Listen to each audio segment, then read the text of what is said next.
Le vote est un combat à Poinchot, quartier Limité. 7 bureaux, plusieurs centaines d'électeurs massés, alors que les portes viennent à peine de s'ouvrir. J'étais ici depuis le matin, depuis 10 heures. Jusqu'à là, c'est 19 et je n'ai pas encore voté. Plus de 13 heures de retard, une ouverture sous tension.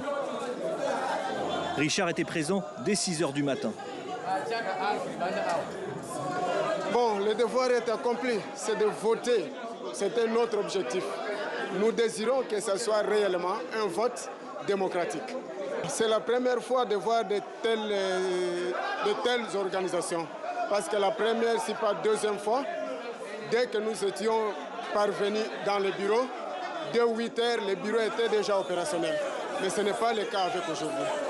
Nous sommes ici dans le bureau de vote du site de Kingaboa et vous pouvez le remarquer, les scènes quelque peu chaotiques de ces votes qui a démarré en début de soirée ici à Kinshasa. Des dizaines de personnes qui se massent ici, ils rentrent par poignées, un par un pour aller voter. Certains attendent depuis 6 heures du matin. Nous avons rencontré les membres de la commission électorale qui ont donc ouvert ces bureaux très en retard.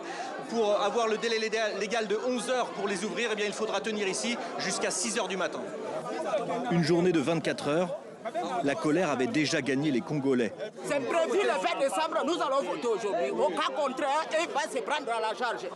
Dans ce quartier Poinchot de Limité, les premiers étaient là dès 6 heures du matin. Le retard est inévitable, les listes commencent à peine à être affichées. Il fallait faire ça depuis hier. Et puis garder les panneaux dans les salles. Le matin, on les fait sortir un pointre. Les membres de la commission électorale, eux, préfèrent rester en retrait. Non, la déontologie ne nous autorise pas de parler aux médias, surtout à ces moments-ci. Merci. Les bureaux de vote semblent tout prêts pour l'ouverture, mais il manque les isoloirs et les urnes. Impossible de lancer le scrutin. Les heures passent, la nuit s'annonce tendue, le dépouillement n'aura lieu que jeudi matin, largement après le délai prévu.